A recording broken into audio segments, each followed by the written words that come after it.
And so I was not prepped for meeting Tom Cruise. Yeah. Not a thing I ever thought was going to happen. So I had not thought about, what do you say to Tom Cruise?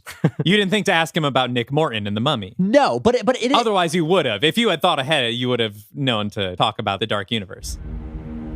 In 2017, Universal Studios announced the birth of a new shared universe of monster movies, bringing their classic horror icons into the contemporary franchise film landscape. But after the critical and financial failure of its first installment, the project was indefinitely abandoned. Now, in 2024, the powers that be have called upon one pulp horror devotee and one snarky film critic to unearth the concept. I'm Dylan Roth. And I'm Dalton DeShane. Are you afraid of the Dark Universe?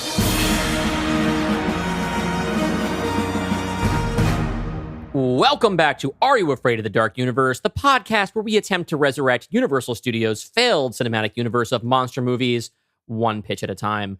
I am your fearful of the ocean host, Dylan Roth. And I am your predator from the deep host, Dalton DeShane. And together we have been building out the Dark Universe into an ongoing narrative to rival the MCU. You know, I'm realizing that we live daily in fear that Universal will find us and shut us down. And it probably doesn't help where every time we do the intro, we put as much stink on the word failed as possible. We do Universal's failed universe of monster movies. Yeah, like really putting salt in the wound there, when really we are here by their grace. I think that everybody won, right? Because now they're doing better movies that are not part of an interconnected universe. Yeah, like Renfield and The Voyage of the Demeter. Okay. Abigail is good. Abigail is good. Obviously, the 2020 Invisible Man is a banger. That was 4 years ago. Yeah, but that's... And how long have we been doing this, Dalton? And I've surpassed it twice now. So. We are now, if you're listening to this as a regular listener to the show, the previous episode was Dalton's Invisible Man's Revenge, a really fucking great slapstick comedy. Did the 2020 Invisible Man have King Kong in it? I don't think so. I'm the only one who had the guts to put King Kong in an Invisible Man movie. In between our canonical installments, however, we've been inviting our favorite storytellers into our office to plumb the depths of the Universal Pictures catalog for other properties to potentially remake and fold into our own continuity. Plumb the depths. I see what you've done there. That's actually the exact same intro that I use every time. But this time it's a pun. Our guest this week is a filmmaker best known for his video essays about cinema and the film industry. And also that time he was trapped on a desert island for a year with his evil doppelganger from another dimension who tried to conquer our reality. Fans of this show might also remember him as the voice of Abraham Van Helsing in The Dark Legion, House of Dracula. Please welcome back to the show, Patrick Willems. Hello. Good to be here. Abraham Van Helsing himself, right before our Van Helsing movie, too. Not right before, but we have a Van Helsing movie coming up. Yeah. About your daughter, your canonical daughter. Niece? How's she doing? Not good. That's a bummer. Yeah. Sorry to report. Am I returning to the show if my only previous appearance was just reciting scripted dialogue? I would say yes. Well, you know what? It's together again for the first time, we'll say. Now we can feel less weird when we say we had past guest Patrick Willems.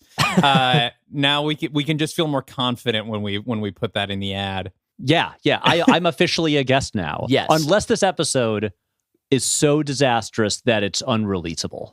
Well, they did release Jaws 2 and 3. Yeah, this will in no way also will this 4, famously the worst Revenge. one. Right, okay. I forgot about The Revenge. They did not release Jaws, what was it? Jaws 4 People Zero, which was going to be like the Zucker parody. Unless that's what you've come here to pitch. If you're like, no, we're bringing back the airplane style Jaws parody film. The one sec, script. guys. Can you give me like a 15-minute break to completely write a new pitch? Because that is way better than what I came up with. Also, Patrick, I totally forgot about this until this moment, and if this is weird, I'll cut it out. But we have another connection, you and I. which is that What's that? one of my exes was in your movie. Whoa. Her name is Andy Who? Miller. Andy Miller. Yes, Yeah, we dated I did in not know college. about this past history. Yes. Wow. We dated in college for probably about a year, and then we both moved to New York together, but broke up like a month before the move. So we were just both in the city, but no longer seeing each other. Dalton, this is a connection I didn't know we had, because I also planned to move to New York with someone and then broke up like 2 months before the move. And that someone was Patrick Willems. This is all. Oh my this God! We're all. It all comes together. So, for those of you who have not seen the title of the episode, suppose you're just binging through on a long car trip, as we know many of our listeners enjoy doing. Yes. This episode, Patrick Willems is going to pitch us an ill-advised remake of Jaws. Yes. Can I just say, this is an episode that Dylan pitched me being on a year ago. Yeah, we kind of normally we let the guests pick what movie they're going to do. We were like, Patrick, you're doing Jaws. Well, because like, first of all, who would we trust to do Jaws? True. Right? Answer, no one. But Yeah. who's the closest that we would trust to do Jaws? And also, the three of us are all big fans. Obviously, it happens that like you just did a Jaws video, which was not part of the plan. I've been thinking about Jaws a lot lately. Yeah. Patrick just did on his YouTube channel, which I'm sure if you're listening to this, you are probably aware of, and perhaps have already seen the video, doing a video analyzing how much actually had to be changed in the production of Jaws due to the sharks not working. And your answer was interesting because it kind of goes against the mythology of it. Your thesis is sort of that it's not as different as you'd expect. Yeah, I mean, this video was something that I had been like kind of kicking around in my head for many years, just because like every time I saw someone bring up like, well, you know, like Jaws is a masterpiece because the sharks didn't work and they weren't able to show it. Otherwise, it wouldn't have been good. And I've always been like, you know, Steven Spielberg is a good filmmaker. He had already made for Duel. instance, he'd already made Duel, and also all the mechanical animals worked fine when he made Jurassic Park, and that turned out pretty well too. So I don't think it would have been bad if the shark had worked properly. And so I was just like, so I decided to like do some detective work and try to figure out exactly what changed and how much. And it wasn't actually, I mean, I think the movie would have been a little bit less good, but not that much less good. It's sort of the opposite of the Poltergeist thing where people are like, Steven Spielberg must have directed this because it's good. It can't have Right. been, yeah. It can't just have been Joe Dante making a good movie. No, Toby Hooper. It was Toby Hooper. Cut that out. Cut that out of the podcast.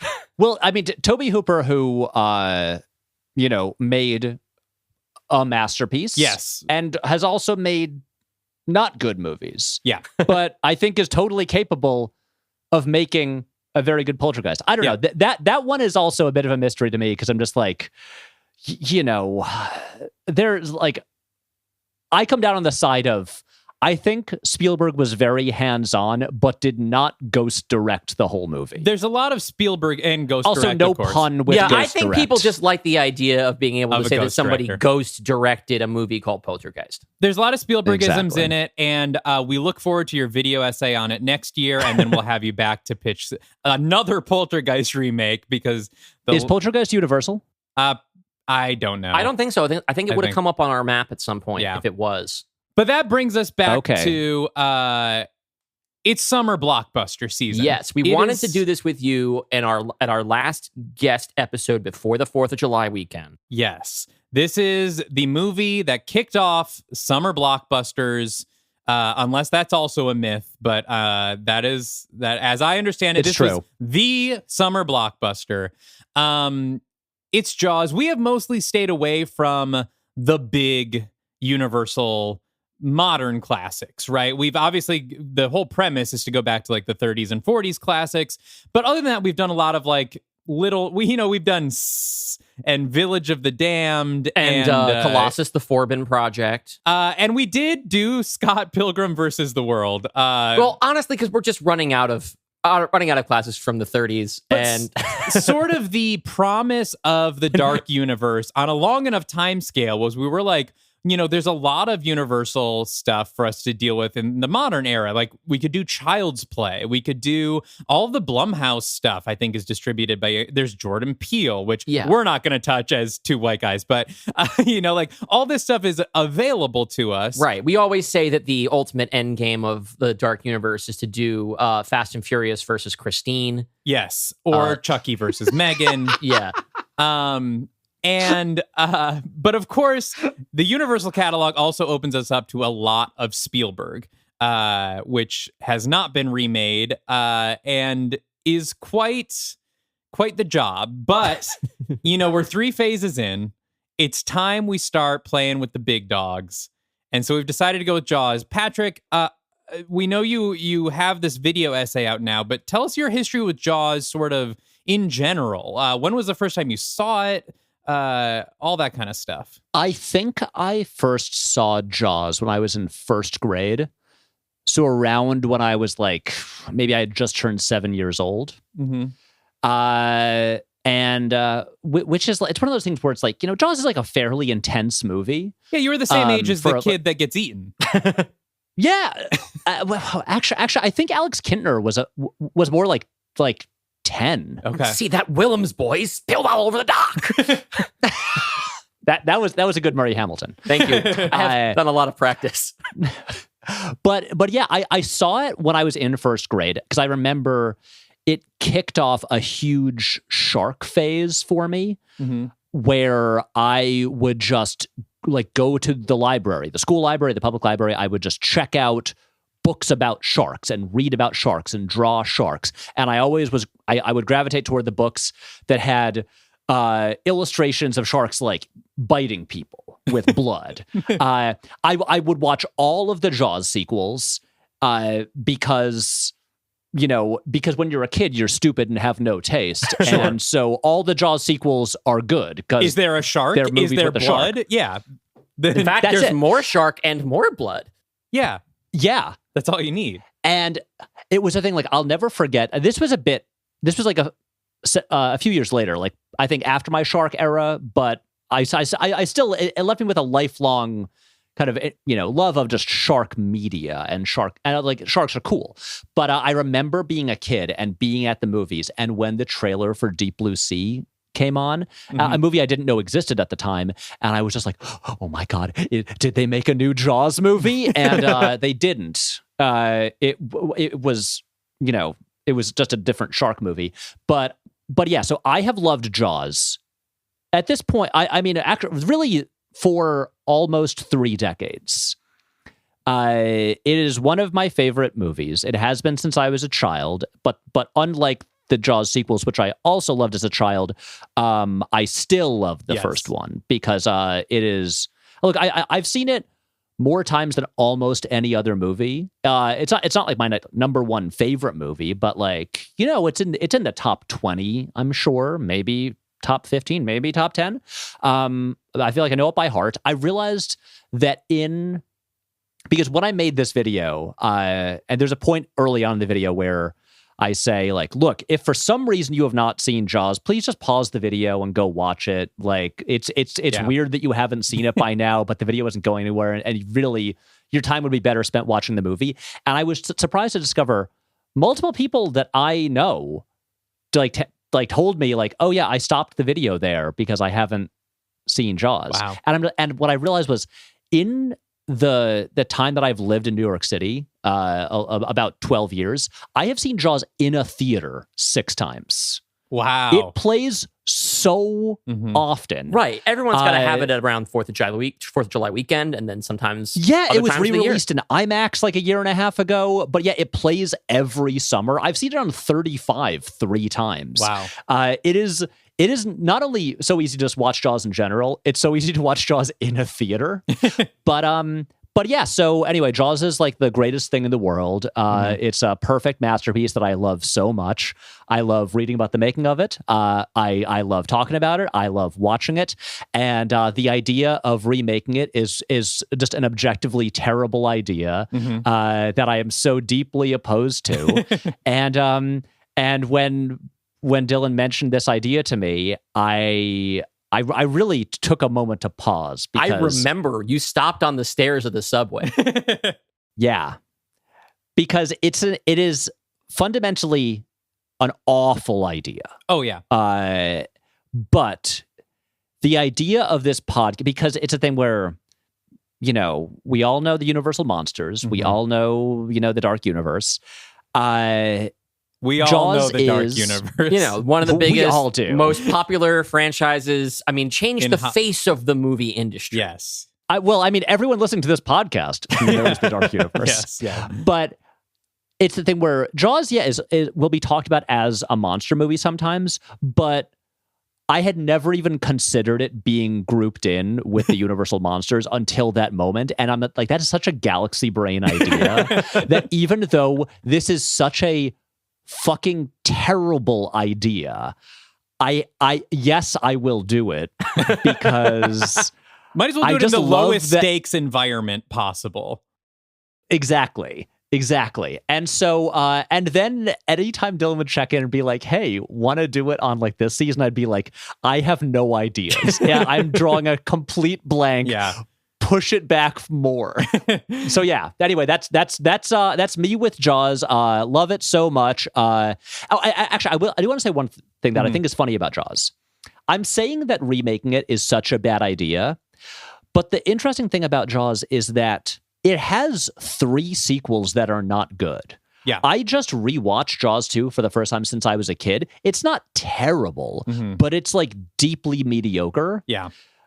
Despite being made by almost the entire team that made the original. Even John Williams did the score for it.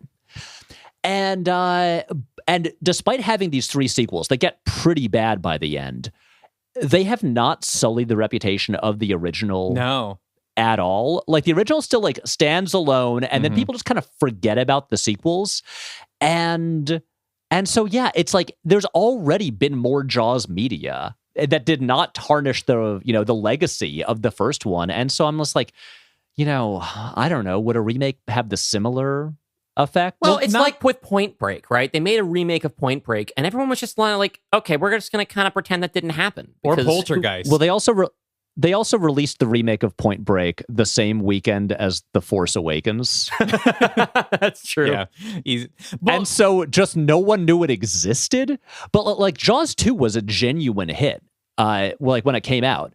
But yeah, I don't know. It is the thing where, you know, the Jaws sequels were all like in the 70s and 80s. If a Jaws remake came out now, it might be different. I don't know. It's more like the pretty Planet of the untouchable. Apes movies, though, right? It's like there are 4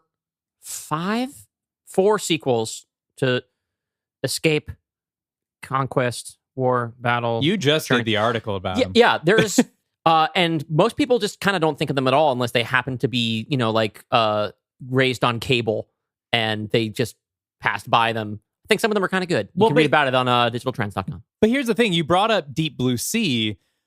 The thing is, Hollywood has been remaking Jaws constantly since Jaws came out. Like, we are always getting Jaws remakes. They're just not called Jaws. Like, we're still in the era of the Meg, you know, and the Meg 2.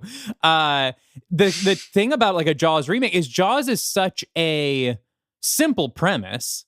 A shark eats people. That, like, you don't have to put the branding on it to remake it necessarily. Kind of one of the things I'm interested in is how do we make a Jaws remake that I guess is also Dark Universe eligible, but also is Jaws, you know, and not just a killer shark movie. Because Jaws is now a genre, really, you know, of killer deep sea creature. I mean, even at the time, like, Piranha's after Jaws, right? I feel like Piranha has to be like a Jaws remake. I mean, attempt. Piranha, that's Joe Dante. Yeah. Joe Dante came after Spielberg. Yes. Okay, Piranha and that too. one really The is Spawning. Joe Dante. I should be like, excuse me, that was Toby Hooper. No, I mean, even The Deep is also written by Peter Benchley, who wrote the book Jaws. Yeah. So yeah, it like that just became a genre of movies. And so yes. So the question that you raised of, like, you know, what is Jaws when what is a Jaws remake when there's already a million, like, so that it's not just a shark movie. And this is a question that I asked myself when working on this pitch. And we will find out the answer after our break. But first, you also mentioned how in your video you say pause and go watch Jaws. I'm going to give that same warning to our listeners because normally on these episodes we go really in depth on the plot because we assume our listeners haven't seen or Colossus, the Forbin Project. Or like The Thing That Couldn't Die. Yes, but we are going to assume you've seen Jaws, and we will maybe in a couple minutes give it kind of a loose recap, but really you should go watch Jaws. Please go watch Jaws. It's probably playing near you right now. Go see Jaws. If you have anywhere near you that does like an outdoor summer movie series, Jaws is on the lineup, I bet. Yeah, we picked this time of year on purpose. Now, before we go into more Jaws, though, we have more to talk to you about, Patrick, and there's one big thing we need to get to, but before we get to that, I do want to hear a little bit about your history with the Universal monsters in general, if you have a history with them, and then segue that into the actual Dark Universe itself, aka The Mummy 2017. Normally, I don't expect any of our guests to have seen The Mummy 2017, but if any of our guests will have seen it, I'm betting it's you. But maybe I'm wrong about that. I've seen The Mummy 2017. Yes, I have. I have not seen Dracula Untold, but well, that's okay. Debatable whether it's canon. It's not canon in our universe because it's not. They say it's not canon, and obviously Universal set the rules for us. But everyone on Instagram loves to come at us with the like, but actually it starts with Dracula Untold. We are the experts. Well, I will say that before you guys started this podcast, also, I want to be very clear, before I even start getting into this, I decided not to do this. But I think back in like 2019 and 2020, I was kicking around an idea for a video that was... that basically would have been my pitch to save the Dark Universe. Wow. And it would have involved incorporating Dracula Untold just to like have any material to work with at all there. And then I just kind of fundamentally decided like there's not like, unless I did pretty much your podcast and just wrote a ton of brand new movies. Oh, actually, I think I would have worked in the 2020 Invisible Man. Oh, wow, but there just wasn't enough material there. I'd just be like concocting brand new things from like these unmade movies, and which is like sounds like a lot of work for a podcast. It does, but it was where like I was more interested in kind of like the like analysis and like trying to like just like working with the material that was already there, as opposed to just like, I guess like writing like and pitching brand new movies. Yeah. And I decided like for what I wanted to do, there wasn't enough there, but it was a thing that I did think about. And we scooped you. That's the thing. Like you did. Like when I heard about the premise of this, I was like, great. That sounds like a better like vehicle for it as like an ongoing thing with like one movie per episode, as opposed to just me like trying to do like figure out like, okay, what would be some movies that might actually make hits and could salvage this whole thing. Plus, then you'd have to watch Dracula Untold, and that's a bridge too far. Yeah. Because in 2020, I made a video called The 90s Dark Universe. Which because I was just fascinated by that period in the 90s when mostly Sony Pictures actually made a bunch of like very classy, like auteurist, like R-rated updates of Universal monsters. And so, yeah, and I was just like, I was like, we are overdue for a revival of all these things. Like, how could we make it work? We agree. But as to answer your original question about my relationship with the Universal monsters, when I was a kid, kind of around when I was having my shark era, I got pretty into mostly just like the core movies of the Universal monsters, as in Frankenstein, Dracula, Wolfman, Mummy. Our bread and butter here. Exactly. And then I also would frequently rent Abbott and Costello Meet Frankenstein. Yeah. But I think because I didn't have the internet at the time, I didn't know that there was more like Frankenstein meets the Wolfman and stuff like that. And they didn't have them at my local library, which is where I was getting all of these VHSs. And so I kind of stopped there. And this was also in the 90s when, like Bram Stoker's Dracula and Mary Shelley's Frankenstein were coming out. And I was interested in all of those movies, but I was a pretty well-behaved kid, and I saw the movies were rated R, and I was like, I can't see those. Well. And so I will ask my parents what they're like. But yeah, so I was definitely interested in them. And then as time has gone on, like I always feel like I should have some point where I get really into like all the classics and like watch all of them, watch the crossover movies and stuff like that. I keep also like, this isn't universal, but I keep expecting that at some point I'll get really into like Hammer films and watch all the Hammer Dracula movies. Hasn't happened yet, but it does feel inevitable just knowing how I'll get into things. And so, so it's like, I retain today a general fondness for the Universal monsters, but I don't have any kind of like high level fandom. It's mostly like, I think they're cool. I've liked them since I was a kid, but I don't have a very deep well of knowledge. But yeah, I always do just genuinely hope that, they get revived and get turned into good things. We're overdue for a good Dracula movie. Yeah. I'm really curious about Lee Whannell's Wolfman. I really hope it's good.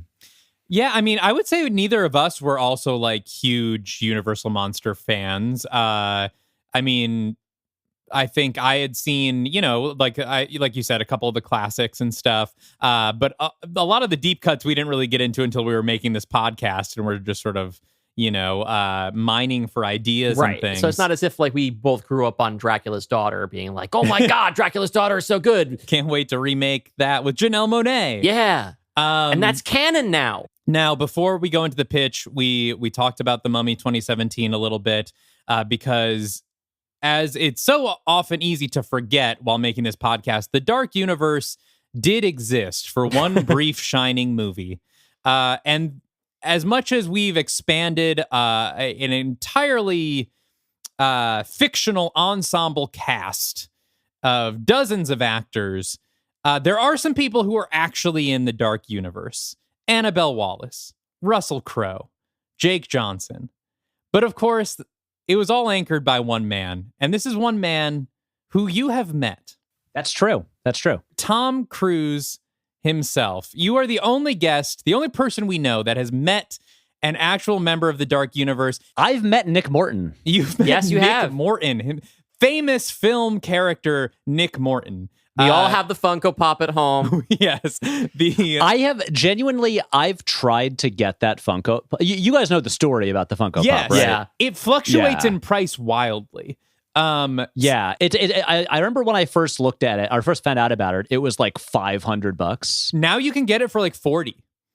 I think they realized, I think whoever the collectors are that like have this elite. So for listeners that don't know, Tom Cruise famously does not allow his likeness to be used in merchandise, I believe, like as a rule. But Funko, that's correct. Funko made a Nick Morton Funko Pop, and I think like sent it to stores or something because people have it. Like it is out there, but they were never allowed to sell it. Like Tom Cruise was like at the last minute, like, no, you don't. It doesn't look, obviously, Nick Morton doesn't look like anything. He's just a guy. And so the Funko Pop is just a guy. It's a white guy with brown hair and a gray Henley and jeans. It might as well be nothing a me about this Funko Pop. Yeah. Yeah. It's nothing about anybody. this says Tom Cruise. No, but it wasn't allowed by to the be way, sold. you're right. It's like $60 now on eBay. Yeah. It really now is your moment, everybody. Here's the thing. Funko as a company is not doing as well as they were in 2019. That's why they cut costs by gutting Mondo and stuff like that. And I think in 2019, when I looked this up originally, there was a much higher demand for Funko Pops in general. Well, once this episode comes out, it's going to drive the price up because everyone's going to be going for these. So we better buy them. Buy them in the next 2 weeks before this episode airs. Yeah, if you're one of the people who listens at 9 a.m. on Sundays when these drop, get on it. Get on it, because the price is going to go up. The more people hear this and think, oh, that was my moment to get a Nick Morton Funko Pop, you're going to be back up to $500 before you know it. Patrick Willems endorsed the Nick Morton Funko Pop, and now they're selling for $1,000 a piece. I wouldn't call anything Patrick just said about that Funko Pop an endorsement. I mean, I am very anti Funko Pop in general, and this is one of the only ones where I'm like, I'd like that one. It's got a cool story behind it, right? It's a curio. Yeah.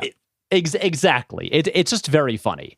And, but yes, I didn't actually talk about the 2017 Mummy. Yes. Oh, sure. A film I have seen.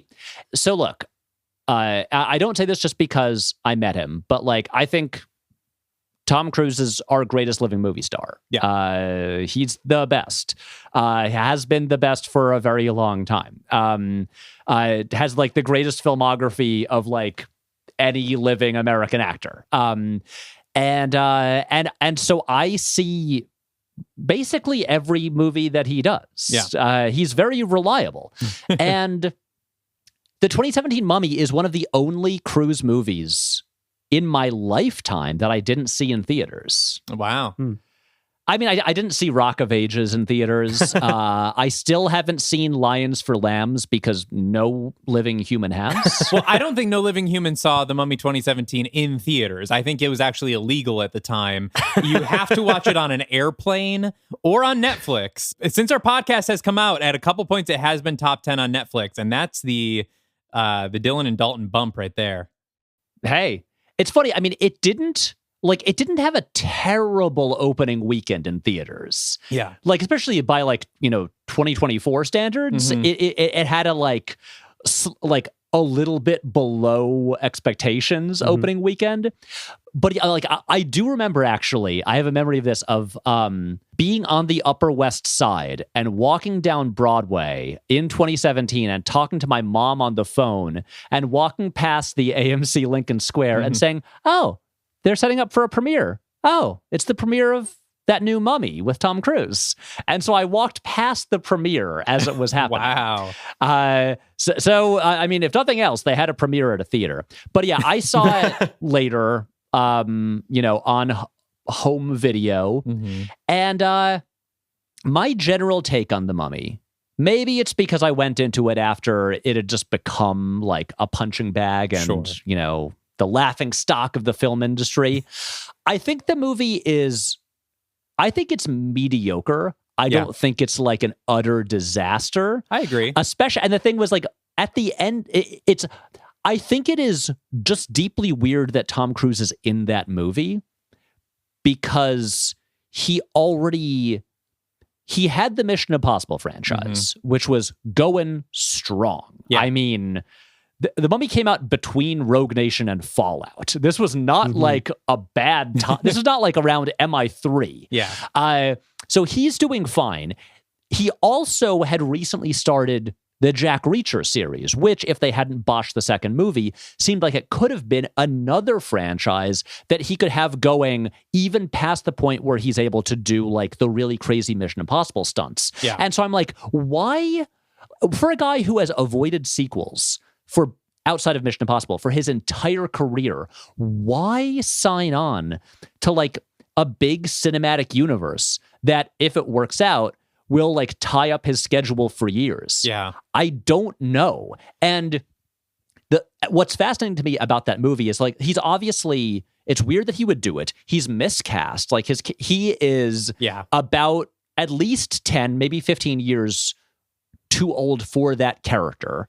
It's also weirdly the least charismatic he's ever been, I feel like, on screen. Yeah. Like, he's so natural at being likable and charismatic, and yet he's just kind of a vacuum in that movie. It's funny because, like, I often like when he plays against type and plays like in Edge of Tomorrow, he's a weasel. And it's great. And you get to see that transformation. He's so good. A great performance. Collateral. He's incredible. Collateral. And of course, like Magnolia, yada, yada. But in this, he's nothing. He's nothing in this movie. And it's like, you're right that it's miscast, but it's also strange because that whole script is rewritten around him.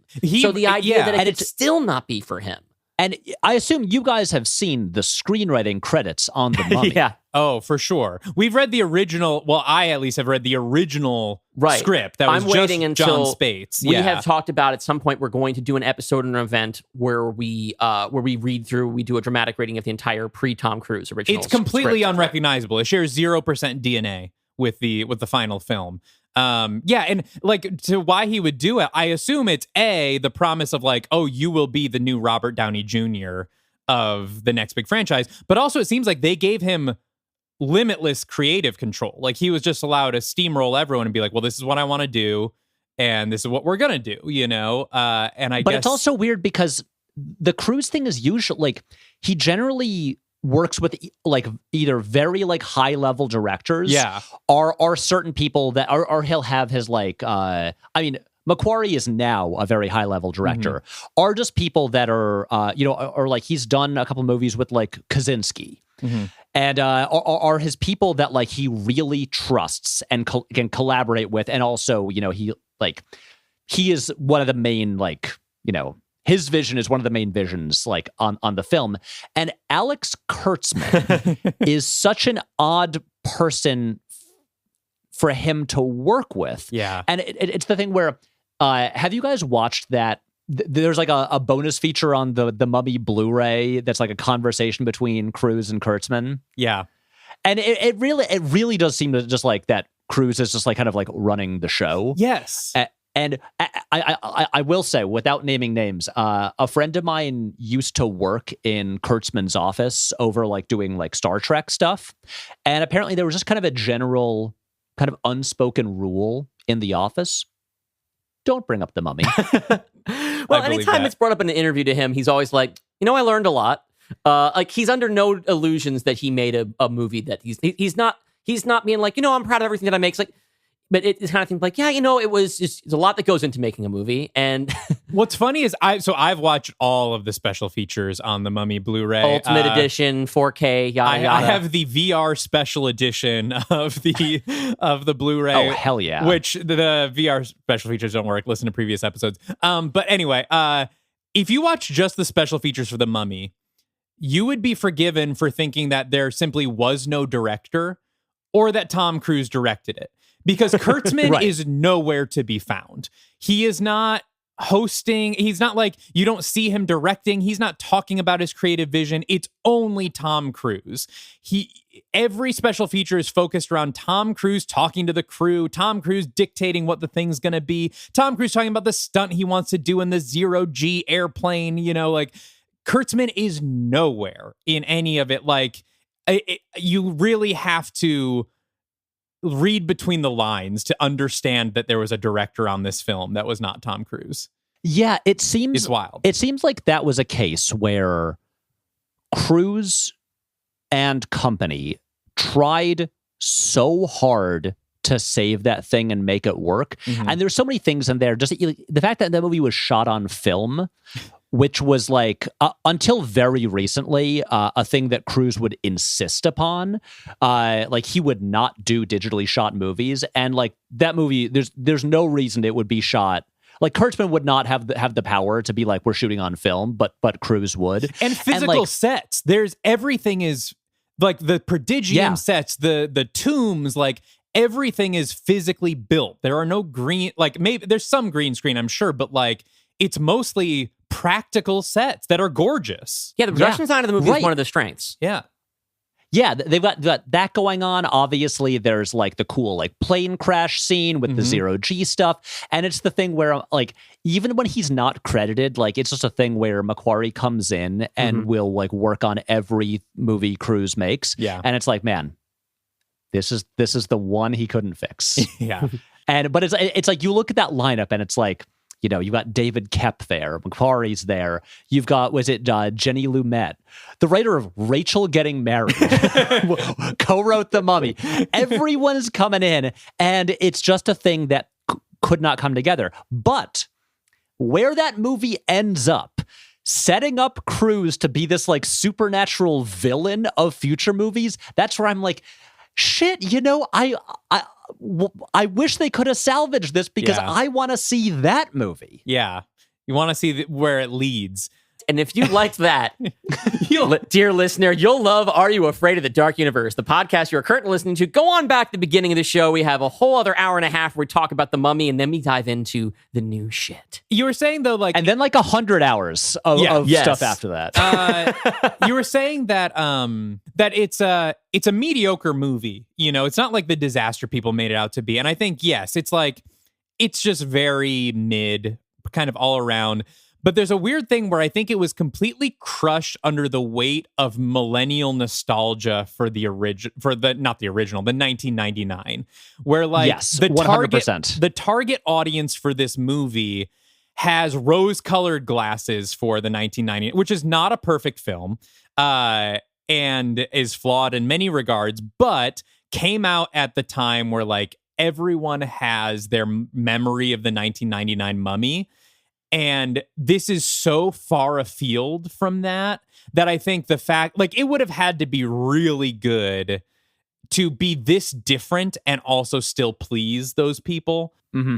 I understand the business mind of people love the Mummy, so we'll start with the Mummy. But maybe the worst way to actually start your dark universe, given the sort of weight of those expectations. Yeah. It was, God, I would kill for just an oral history that really got into the shit about just what happened. Where was it when Cruise signed on? All that stuff. Well, they had Bill Condon on to do Bride of Frankenstein, who directed Gods and Monsters, and he was well into pre-production. I know he had storyboards, he had, production design stuff. I would kill to see that stuff. I wonder if the screenplay's out there, because I would love to see Bill Condon's Bride of Frankenstein. That's a coffee table book that should really exist. Yeah. And I would buy the fuck I would watch the Jodorowsky's Dune. I might Bill have Condon's Frankenstein. Oh, yeah. I think I might have to write that book, Dalton. Yeah. Or we should write it together. That's true, yeah. You mentioned that I have met Cruise. Yes, and it is true. I actually, it was a little, it was a little over a year ago, or a little less than a year ago, when I met him. And now I'm just it's the thing where meeting Tom Cruise is a very surreal experience, as I'm sure you can imagine. Mm-hmm. And it's one of these things where it's so for anyone listening who I have not told the story to in person, or who has not listened to another podcast where I've told the story, the very short version of it, because there is an extremely long version of the story that I'm happy to tell in person. But basically, I love the Mission Impossible movies so much, and in my videos, we started a campaign for fun last year to get me invited to the world premiere of Mission Impossible: Dead Reckoning Part 1, now no longer Part 1. And anyway, it did happen. I did go to Rome. I did again. They gave me a ticket. I covered my own travel. Wow.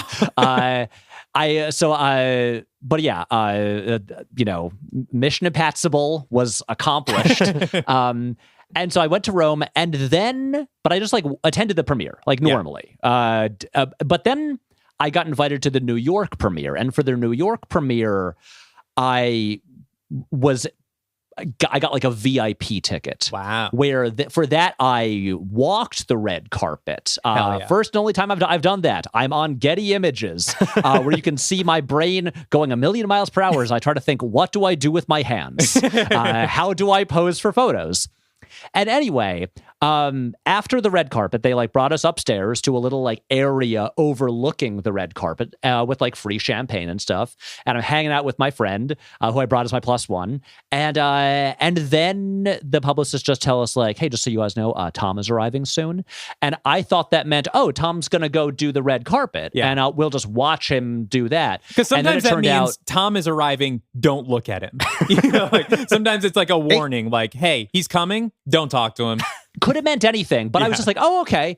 And anyway, then the elevator doors opened, and there was only 25 of us like in this like VIP room, and then Tom Cruise and Chris McQuarrie just came in. And so I was not prepped for meeting Tom Cruise. Yeah. Not a thing I ever thought was going to happen. So I had not thought about, what do you say to Tom Cruise? You didn't think to ask him about Nick Morton and The Mummy. Otherwise, you would have. If you had thought ahead, you would have known to talk about the Dark Universe. But this is the thing. It's like when he's there, and you realize I'm gonna talk to him. Obviously, I'm not gonna bring up a failure. Sure. I'm not gonna bring up anything. I'm not gonna like risk annoying him. Yes. I'm like, yeah. It will. I will say, Tom Cruise being like, why would you do that? Why did you? Was this funny? Why would you do that? You're not going to be the guy squirting water. Yeah. No, exactly. Well, yeah. What freak would do that? But yeah, I will say, when talking to Tom Cruise, it is exactly what everyone always tells you. He locks on direct eye contact. He listens intently to what you are saying. There is no indication that he's like looking around, thinking like, "Oh, I gotta wrap this up in a second, and then go talk to other people." Yeah. No, Wow. He is talking to you. Nothing else matters. He is in no rush at all. He's actually listening to what you're saying and engaging with it and having a conversation. But the entire time, your brain is telling you, Tom Cruise is looking at me right now and he's hearing the words that are coming out of my mouth, and I don't know what I'm saying right now, and I hope it makes sense because Tom Cruise is nodding along like he's very interested. Yeah. And so when our conversation ended, and I was just like, I think it went okay. I don't think it went poorly. It's like a blur already.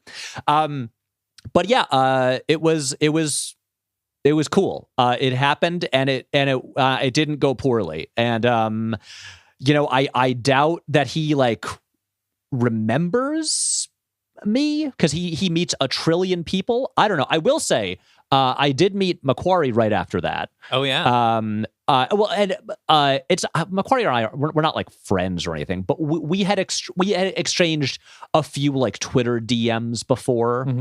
I believe he may have been involved in like helping get me to the premiere. Oh wow.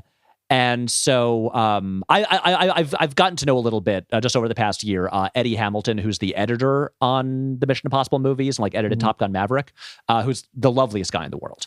But like when I saw McQuarrie, he just said, "Patrick Willems, there you are," and I was like, "Holy shit! What? Why does he know who I am?" And also just the nicest guy, just like very different energy from Tom, but just like. McQuarrie just kind of like, was like, yeah, how's part 2 coming? He's like, we got about like 40% done. So, like when, when the strikes end, we'll like, we got back and finish. We just like chatted until his handlers were like, you got to go do the red carpet now. But like a very chill dude. Cool. But yeah. So anyway, long story short, I did not ask Tom Cruise about Nick Morton. And I also did not ask Chris McQuarrie about The Mummy. It did not even occur to me to bring it up. Because we were saying you don't spend hours and hours out of every day thinking about Nick Morton and The Mummy. Sadly, no. What a different life you lead from us. Chris McQuarrie grew up in the same hometown as me. We went to the same school district, obviously several years apart. And he's, worked on a bunch of movies that I care about. And yet I'm pretty sure that if I ever met him, the only thing that I would ask him about would be The Mummy. It would be to get him on this podcast. I will say that having met Chris McQuarrie for about 10 minutes last year, I think he would be happy to talk about it. Okay. I'm not starting off on the podcast. Sure. Because he's still shooting Mission Impossible 8. Yeah. So he's like, well, also because it's not his mess, right? Like he came in to like he like helped on it. That's right. Well, it's just so funny because exactly. I'm like a Star Trek journalist, right? And so at some point I will probably talk to Kurtzman. Talk to Alex Kurtzman. It hasn't lined up, and it's like the kind of thing where like, am I going to get blacklisted from talking about Star Trek with Alex Kurtzman if I ask him about The Mummy and tell him about my podcast? I mean, I think that's the thing where you have a good interview, and then maybe when you're like, you wrap the Has to interview be the off end, mic, yeah. you're just like if he seems comfortable and he's having a good time, then you can be like, and I feel like you really want to approach that being like, I'm not coming at this like anti-mummy. Sure. I'm just like someone who has thought more about the dark universe maybe than you have. All right, and with that, we're gonna go to a quick break. Wait, should we talk about Jaws at all? Do we need to recap it at all, or are we just going to go into the pitch? I think people know about Jaws. Jaws, beach, Let's learn shark. about Jaws through the lens of Patrick Willems' Jaws. You know what I learned before we go to break? You know what I learned recently about Jaws? What? Apparently Richard Dreyfuss is really hot in it. That had never read to me, but I was talking to my girlfriend about this movie, and she was like, "Oh, Richard Dreyfuss in Jaws," and I was like, "Really? Right? He's got a lot of confidence to him. Yeah, I will say, I think Jaws. Look. I say this as a straight male, so I'm not the person to ask here. But I think that Jaws is the only time Richard Dreyfuss was ever considered hot, because before this, he was in American Graffiti, where he's kind of a pimply nerd. Yeah. After this, he's in Close Encounters, where he's like kind of a crazy dad.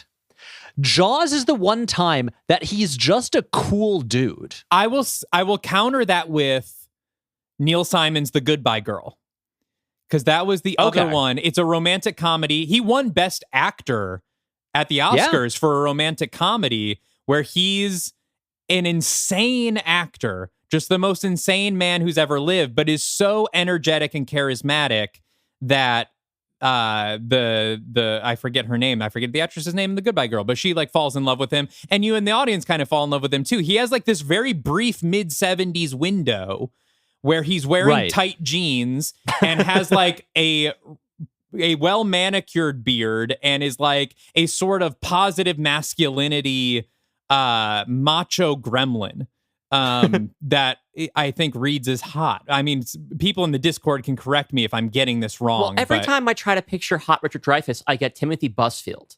That's what Family friend. That makes sense. Really? Yes, actually. I have some connections with Timothy Busfield. There's some Dalton lore I won't get into right now. Gotta get Danny Kincannon on the show. Get him on their show. He's met Tom Cruise. We gotta get Tim Busfield on. Well, we are going to do the Field of Nightmares episode. Ooh, true. So that would be a great setup for that. Oh, one more thing I want to say about Hot Richard Dreyfuss is, have you guys read the Jaws log? No. So the Jaws log it's genuinely, it is a very short read, and it's one of the best books about movie making ever. So Carl Gottlieb, who wrote the screen, who really did, in terms of like the final screenplay to Jaws is like mostly written by him. Mm-hmm. And he's also an actor in the movie. He plays the editor-in-chief of the local newspaper. He's the guy with the mustache who's usually with the mayor. Yeah.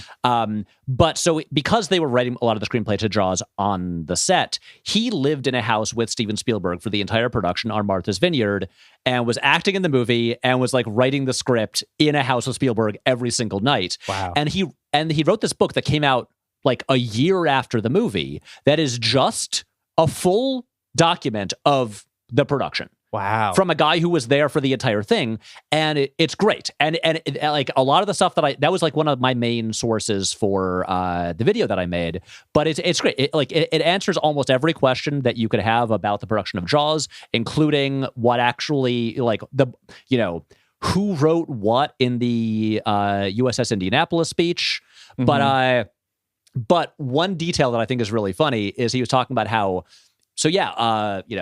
me and Steve and Roy Scheider and Richard Dreyfuss and some other cast members, we would basically just like have dinner every single night. We hired just a local woman from the islands to just like be like our chef in the house.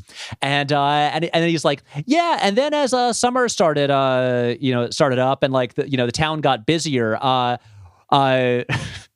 Richard realized that that it was cool to be, an actor in a recent popular movie and be single. And so he started just going out a lot, and he did very well for himself. Yeah. All right. I believe that. So I'll tell you, before Jaws even came out, when it was just being shot, I think a lot of people, a lot of women on Martha's Vineyard thought Richard Dreyfuss was hot. Dreyfuss fever. It's a real Mr. Holland's opus over there in Martha's Vineyard. A lot of people having some close encounters. And then after each one, he said, "Goodbye, girl." We'll be right back after this. We'll be right back.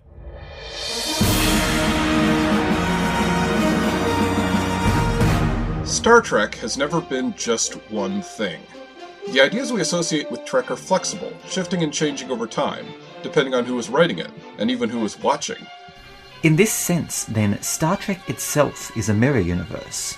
Or to put it another way, Star Trek's real mirror universe is our universe. In the Star Trek Mirror Universe podcast, we reflect on Star Trek, the various and often conflicting things it's had to say, and the mirror it holds up to our world. Star Trek, like beauty, is in the eye of the beholder. The Star Trek Mirror Universe podcast, with special guest star Dylan Roth, available on iTunes, Spotify, and all good podcatchers. Live long and prosper. And we'll see you on the flip side.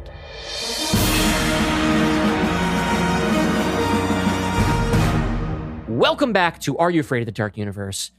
You've just heard an interesting promo from some show we like. And now we're back with Patrick Willems. Patrick has prepared a pitch for a Dark Universe remake of the 1975 Steven Spielberg classic Jaws.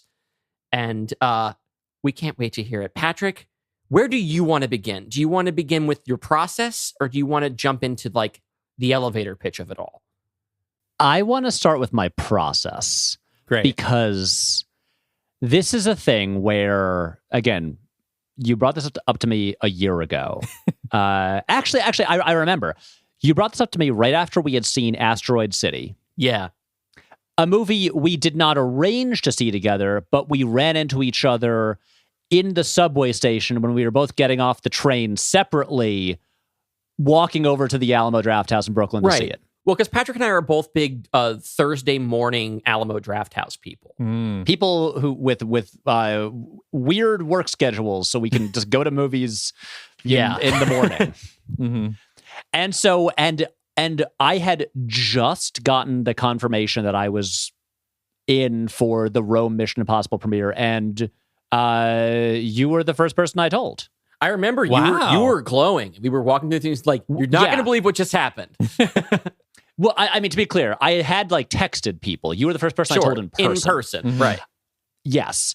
And then after the movie, then you were like, hey, would you want to be on the Jaws episode? And so I've had a long time to think about it. And it was one of those things where I was like, if we just schedule this way, way, way down the road, eventually, at some point while I'm like falling asleep one night, an idea will come to me. It'll just kick around and then for a while.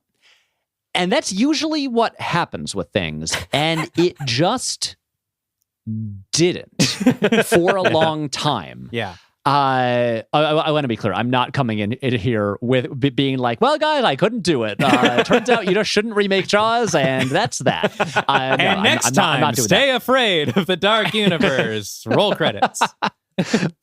But it was the thing. Like I initially, like way back, I like wrote some notes down. I'm like, okay, fundamentally, what is Jaws about?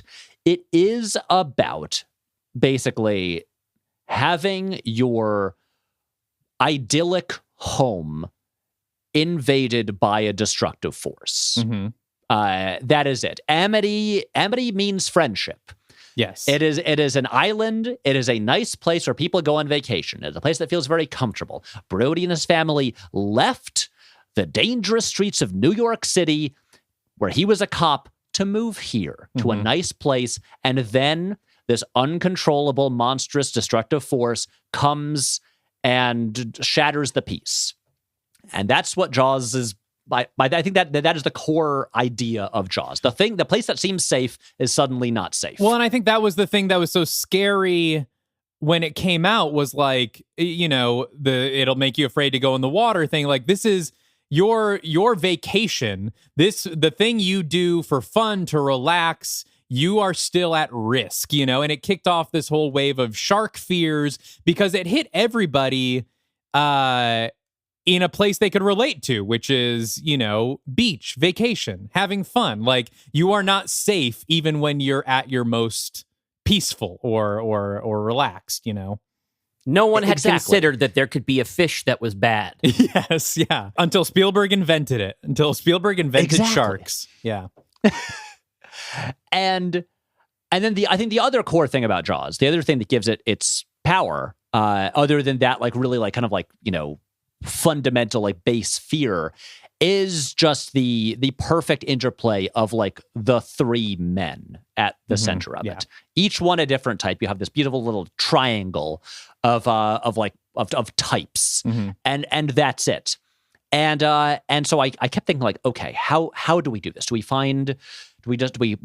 place Jaws in like, you know, just in a different place? Do we find new people to like adjust that like main trio?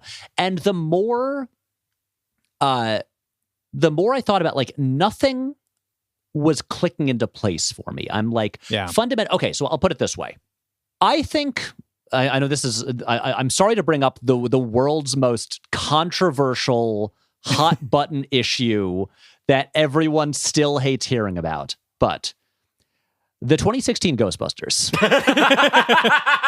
Let's get into it. Let's go. Answer that call. I think is a perfectly fine movie. Yeah, it's fine. I think it's fine. But it's also a movie that kind of does the approach of like, okay, we'll kind of do the same general thing of the original. It's not like a straight remake, but it's like, okay, there's four people who are like, you know, paranormal scientists, and they start a business. And it's like, you know, different characters, all of that, but we've got like the very loose framework. And, you know, they slotted very like talented director, talented cast, all these things in there. And it's like, and obviously like freaks think that movie is like an abomination because those people are weird. Yeah. But I'm like, you know, it's a thing where like, even at best, the movie is like pretty good. And I'm like, I don't think taking that approach, I don't think there's a version of it made by anyone that's on par with the original. Yeah. It's just I think it was kind of a fool's errand. And I mean, honestly, I think they should just like, they should have just never made any Ghostbusters anything ever again, because it's one of those things that, like, kind of like Jaws. Yeah. Same thing with Jaws. Yeah. Where I'm like, look, it's a thing that is perfect, and they got it so right. And I think history has proven that there's no way to really replicate it. And so I kind of just recently, like in the past couple of weeks, decided I think I need to move away from that framework of like, how do we, you know, use the original framework of the first Jaws, but slot new things in there. I'm like, I think we need to go a bit different. It's also the thing where this is now a part of the dark universe. Yes. And if this is going to slot into what you guys have built, if it is going to, you know, give you guys material to play with in the future, it can't just be a shark movie. It can't just be a Deep Blue Sea. Sure. Or a piranha, or the deep, or Lake Placid, or any of those things, because I'm like what is Jaws about it? And so I decided, okay, I will say my bad version, that is not my actual pitch, but my one that I'm like, it's on the table. It's on the table there if you want to use it, is to just do the Gus Van Sant Psycho remake and just full shot-for-shot remake of the original. Okay, just do it if again. If you were going to do that, do you have people in mind? I was just going to say, who would you play cast? The three main characters? No, I thought of that last night. And do we just get Gus Van Sant to do it? Yeah, why not? We'll, She's we'll still get going. the cast from the Shark is Still Working, the Broadway play, and we'll have them do it. Yeah, exactly. Robert Shaw's son. And we'll get maybe we could get Toby Hooper to direct it, actually. Don't you mean Joe Dante? But yeah, so that's an option there that's available. But the main thing that I was looking at in terms of general inspiration of how to handle a remake like this is a movie that is somewhat divisive, I think, is Luca Guadagnino's Suspiria remake. I love that movie. And the original is one of my like top 3 favorite horror movies for me. But the 2018 is fantastic. Yeah. I'm a fan. But it's so different. The way I think of it is that movie uses movement the same way that the original uses color, where like color is such everything with the 1977 Suspiria is just images and like, but that the lighting and the rich, vibrant frames, none of that is in the 2018 one, really. Nope. But it's replaced with something else that's just as effective, which is very rare for remakes like that.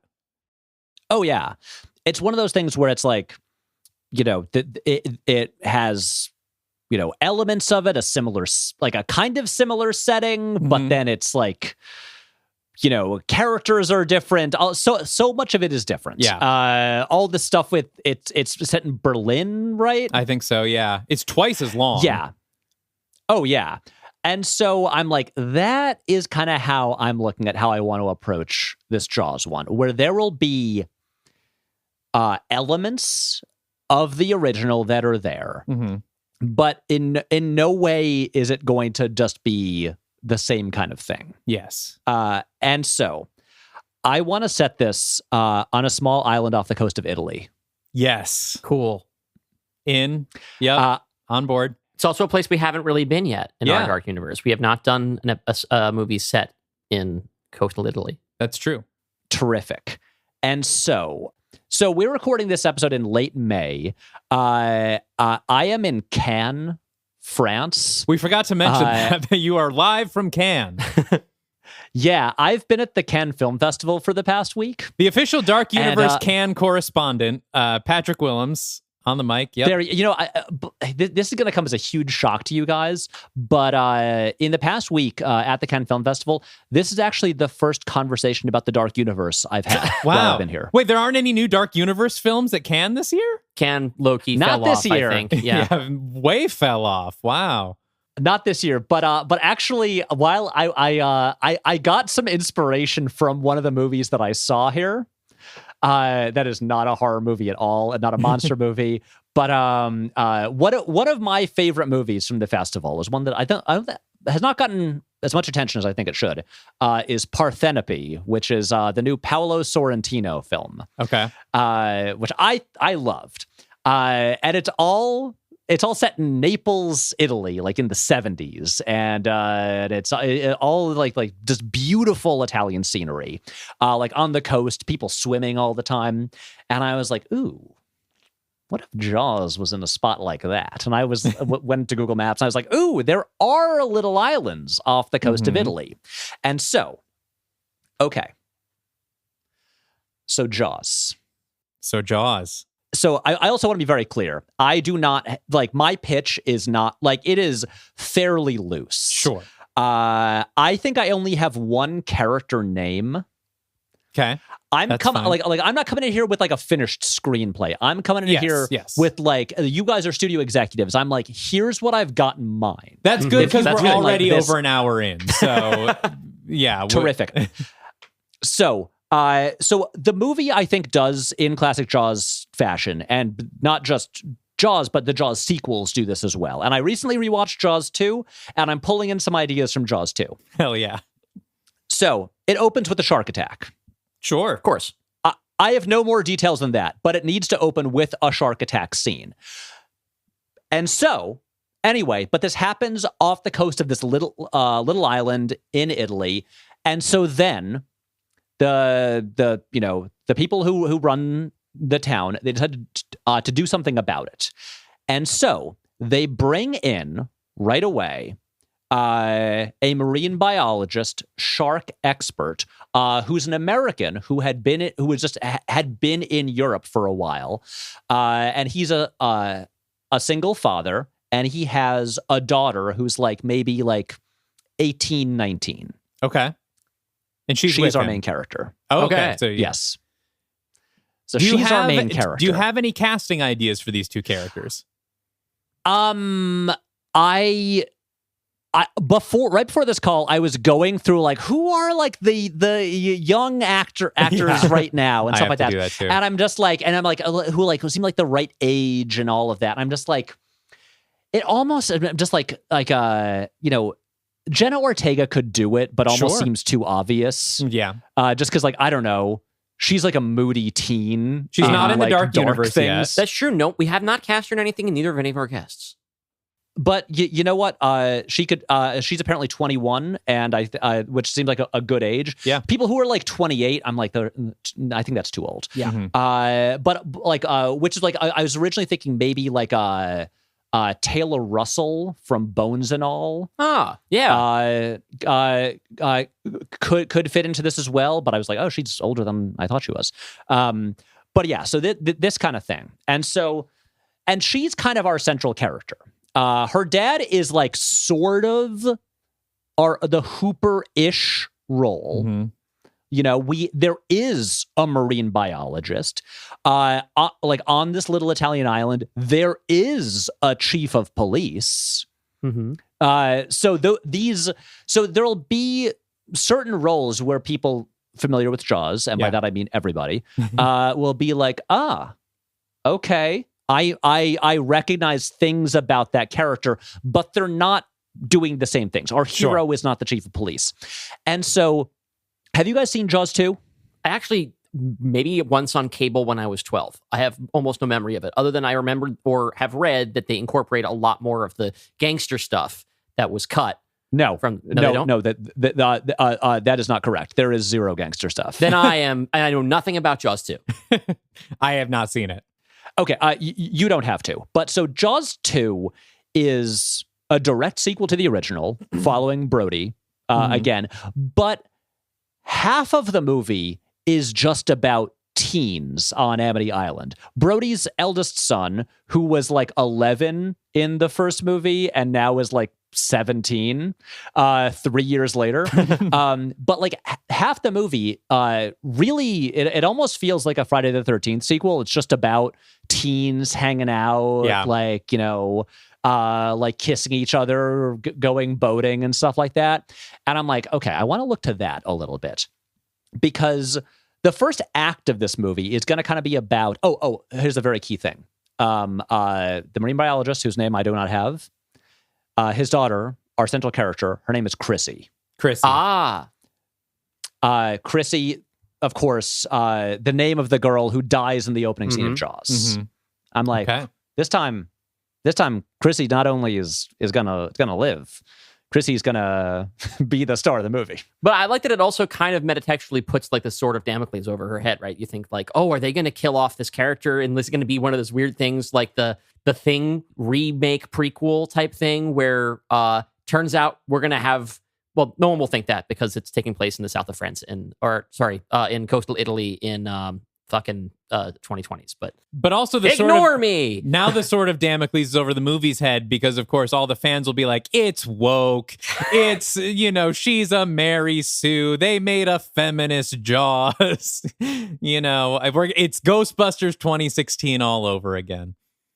I know. Well, this is a thing that I thought about originally when I was okay, so do we have our main trio and I was and the thing that I didn't want was we do it, but now it always feels whenever they do some kind of update with these kind of things, but now one person is does a high-tech version of this, or one person is the super rich version of this. I'm it's no, I don't want high-tech luxury yachts. No. I don't want anyone using any kind of nanobots or any kind of new computer software to I don't know, do anything. No, I don't want that. So basically, a lot of the first act is just this American girl just kind of like, coming to this island and sort of trying to, just getting to know the other like people her age on this island, because it's like a pretty small community. And she ends up, she's not like she comes in as like an outsider, but she's not like, all surly and like not like she's not an outcast. She actually does start to like make some friends, like hang out with the Italian kids who are always like, they love swimming, they're always in the water, they're beautiful Italian people. One day, like, a few of them, they're out on like a little sailboat, and the shark attacks it. This is like midway through Act 1. Sure. And it's a horrific shark attack, and everyone there gets killed, except for Chrissy. Chrissy loses one arm from like the elbow down. Wow. Hell yeah. But Chrissy survives. Okay. And so here's where things start getting a little bit different. Let's go into it. And so this is a thing where Chrissy's dad is a shark expert.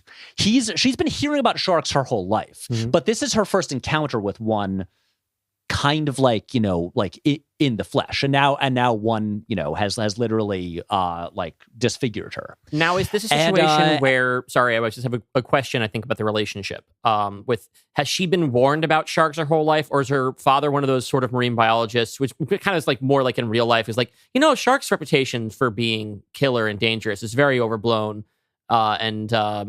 and you don't really have to, like, is this the kind of thing where, like, I always knew this could potentially happen and she's like a rebellious teen and didn't care? Or was it more like I've always been told that sharks weren't something to worry about, and suddenly I have lost an arm and all my friends? I kind of thought of him having a similar feeling about sharks to like Hooper in the original movie, where he's like, I love sharks. I got a cage. I want to study him all the time. But obviously he's got to be a bit older than Hooper if he's going to have like, a daughter who can be that age. But yeah, I think it's a thing where it's not that really, I think she's got to be, I think she's digested all the shark information, but she's still just at like a rebellious point, and she's also kind of annoyed that she got like hauled off to this little place, like away from everything, just so he can study sharks. She's stuck on a rock in a beautiful place, but you don't want to get dragged out like just to a rock in the ocean. Well, I imagine this might build some resentment then too, because she's like, you brought me out here out of nowhere to study sharks, then I get bit by one I lose an arm because the thing you brought me here for, like, that's it feels like a parent's nightmare. But if we might be getting far afield from what you're from the story you're trying to tell. I was just curious about the background. It is I have not yet fully fleshed out the relationship between the two of them, although it definitely, and I know it needs to be important in the film. But anyway, then after she gets out from the hospital and stuff like that, feeling weird after what has happened. Everyone, of course, is being very like, sensitive with her, just like, you've just gone through this horrific trauma. You just witnessed people getting dismembered, like right up like in front of you.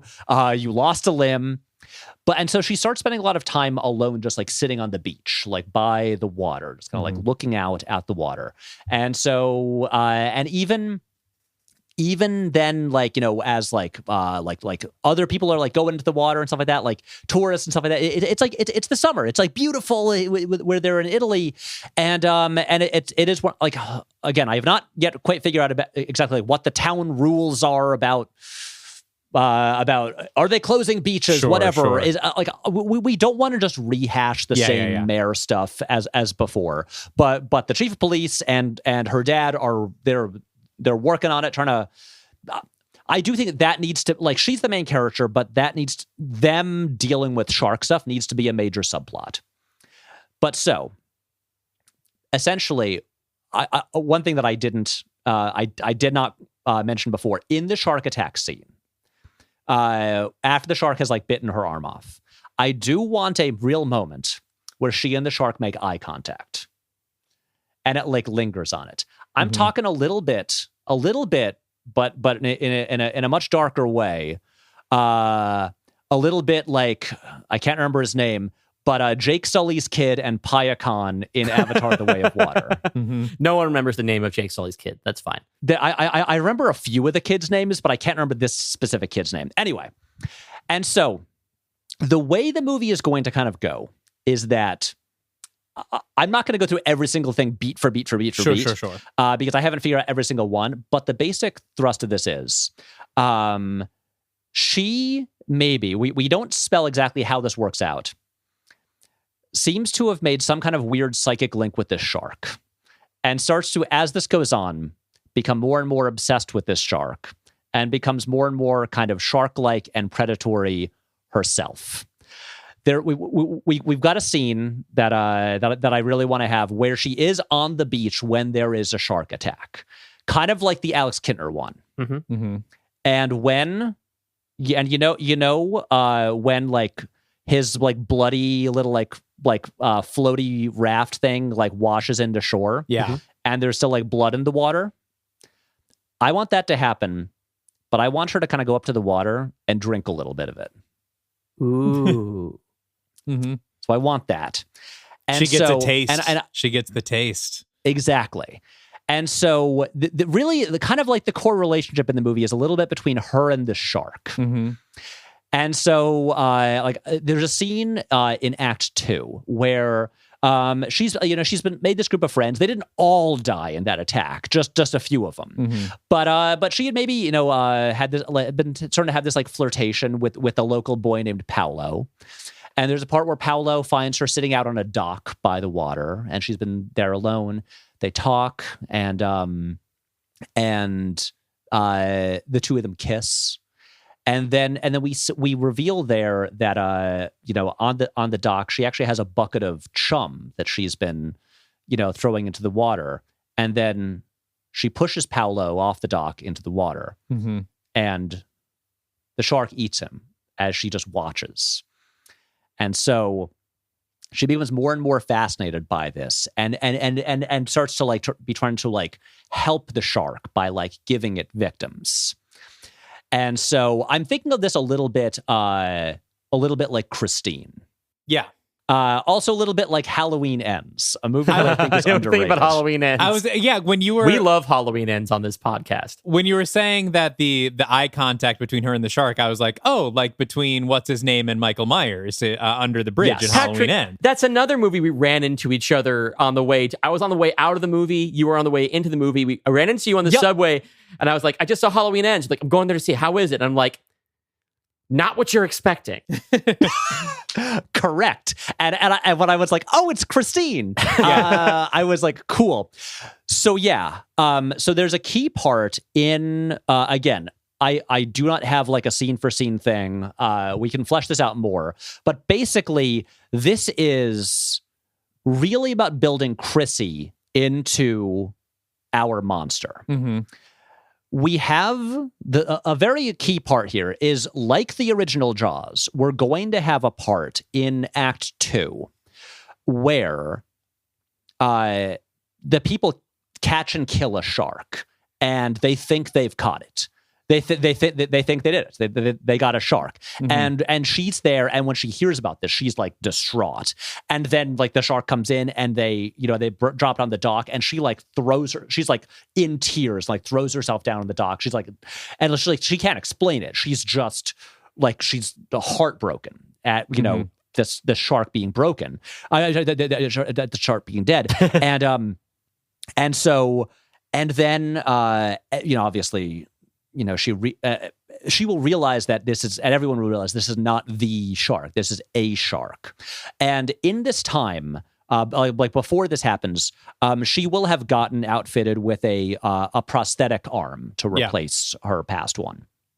And so, I don't know the exact breakdown, but I think at the beginning of Act 3, she will go to the dead shark, which is still there, one night with a pair of pliers, and start pulling its teeth out, and then we'll affix these shark's teeth to her prosthetic arm to basically give herself kind of like this blade to like be able to like slash and kill things with. Right. Okay. And I like that it's almost like she has literally given herself some, well, I guess not literally the jaw, but like she now can bite people with shark's teeth and feel she closer. basically has like an upper jaw. Yeah. Okay. And it's like, and I like this idea that it would make her feel closer to that shark. And like because for a minute I thought you were going to go full were shark, right? Which is fun, but this is more imaginative. Well, and I like that it's sort of more like,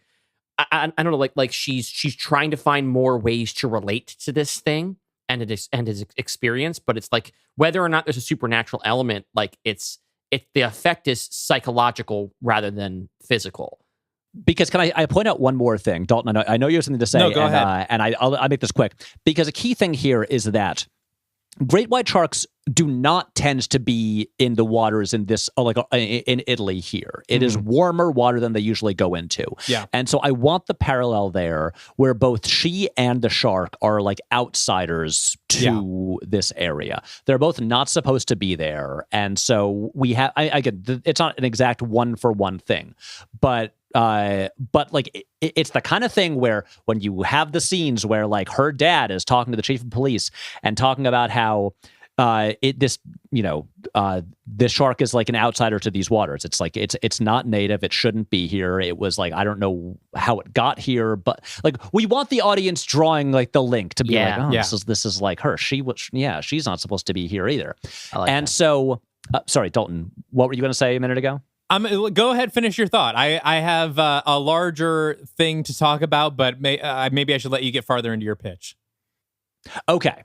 And so there is, so Act 3, so after she has made her new prosthetic shark tooth blade arm, we'll want a point where the chief of police has kind of like started to figure out that she might be involved in something, and like, you know, and finds her like by the water.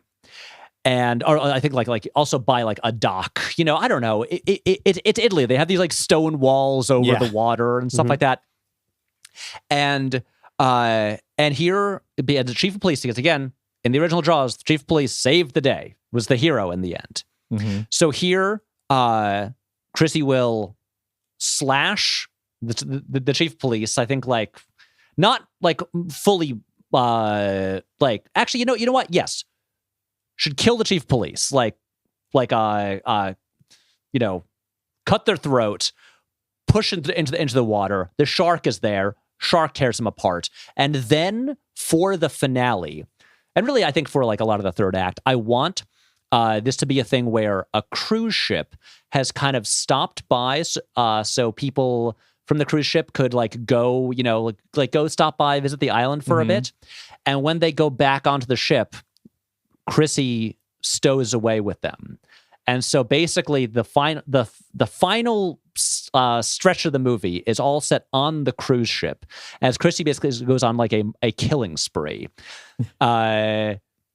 taking people out and throwing them overboard to where the shark is waiting. And so this is the thing, like I don't have the exact ending worked out.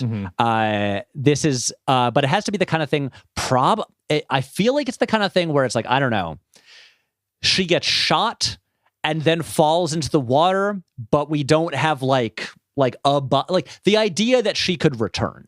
Like I realize I'm kind of doing Tom Cruise in The Mummy, where our protagonist is set up, becomes, well, I mean that you know, he isn't the villain in that movie. It's like, oh, he could be a villain in a future movie, but I want her in play to our sort of like murderous shark lady. Where in Italy, where she could reappear, and we can go further into supernatural stuff if we want. This could just be a crazy person who is just obsessed with sharks. It could go in different directions, but I think this needs to get more into like weird human shark stuff as a like to be something other than just a deep blue sea. Well, so here's my big question. Because I can see tonally two paths for this film. Yes. And correct me if I'm wrong, but it seems like maybe the way we're leaning is more the Halloween Ends, where we're implying more of this supernatural connection. We're implying, something a little more magical, a little more psychic, going on than in the original. But I could also see this being more of a Luca Guadagnino kind of take, where she looks into the shark's eyes, and as you said, she has just seen all of her friends die. She has just been attacked, and it kind of breaks her, and she's obsessed with the shark because the shark is the source of her Jamie Lee Curtis trauma, but not in a way where she's afraid of it, but is fascinated by this tidal wave that has just completely upended her life. It almost reminds me of The Wolf of Snow Hollow, the Jim Cummings film. Yeah, where there is an actual werewolf in that movie, but that werewolf drives him as the sheriff deeper into his alcoholism and his rage issues, so that they become kind of mirrors of each other. There's a werewolf, but then he is also becoming a monster because of his interaction with the werewolf. But there's no psychic link or anything. There's no magic. It's just, we are drawing a parallel between this force of nature, and then we've got this girl who has also become a force of nature because of her interaction with this event, with this shark. And there almost doesn't need to be anything supernatural, even if it's kind of teased. It's just this now sort of broken fascination that leads her to, it leads her to taste the blood, because her blood was tasted by this thing, and she wants to, why? What was that like? And we don't even have to spell it. Like, she doesn't need to have like a monologue that explains it. We just need to see her doing these things. When the shark that's not the real shark is killed and we see her cry, is she crying because she's sad about the shark, or is she crying because she thinks they've killed the thing that attacked her? And we know the answer, which is that she's sad about the shark, but we don't make that explicit to the audience. It's sort of like maybe you read it one way the first time you see the movie, but then as it continues, you read it a different way the second time. I like keeping all of this ambiguous. I like the idea of teasing the supernatural connection and never having any other explicit supernatural elements in the movie, even so that you don't have to underline it, don't have to verify it, but you also know that this movie is set in the dark universe, so it's possible. Well, and that's... And there's also, I like the possible, I know I keep coming back to the parent thing, and that's just because that's just where I'm at in my life. Mm-hmm. Obviously, I don't have a teen or adult child, but I think about this stuff all the time now because my brain's been You wired. will one day. Yes. And I think that it would be interesting for some of this to be that we've already established that Chrissy had her life upended by going onto this island with her dad for work, which kind of creates the automatic tension of your learning about this shark was more important to you than whatever I was doing. And then through special teenage hyperbole, more important to you than I am, which is probably not true, right? All of a sudden, she has this deep connection with a shark. And because of the way that like we all kind of reflect back our parents' expectations or our anxieties about the relationship, she now believes that she is becoming more interesting to herself through her father's eyes or whatever, even if his actual reaction is just like terror and revulsion and being happy, relieved that she's alive. Her connection to this shark now is like becoming her entire person, because that's what's finally making her like feel important to herself. Like, now I'm part of the story of this interesting animal that my father's whole life is about. And that kind of guides it to like, there's obviously the horror of having lost a limb. There's the horror of having experienced this trauma of seeing their friends killed in front of them and then surviving it, and the way that they're going to be treated differently from now on. I really like this scene by the doc with the crying, how we can have different characters kind of infer different things about it, and as wordlessly as possible. But for the idea of this suddenly being like, now I'm somebody, but who is that? Well, and on the father's side, I think, because I think after this attack, I think it's very key for her to sort of withdraw, right? Because I think if she has any like helpful support in her life, she, part of what drives her down this is that she feels so, as the sole survivor, she really feels alone in this and withdraws from her father because her father is the reason that she's here, that any of this happens. Right. So she can blame him, and also if he doesn't want to confront, he's also busy dealing with like shark stuff, and so yes, he's not giving her the time that he should be right now anyway. Well, I think it's interesting if he, as a scientist, maybe he's a father who's not great at emotionally connecting with his daughter. And we show that at the beginning, that like he's such a like facts and like research person, but like he's not exactly a, hey, how are you feeling about this kind of dad? And as she becomes more shark-like, he develops an almost scientific interest in her.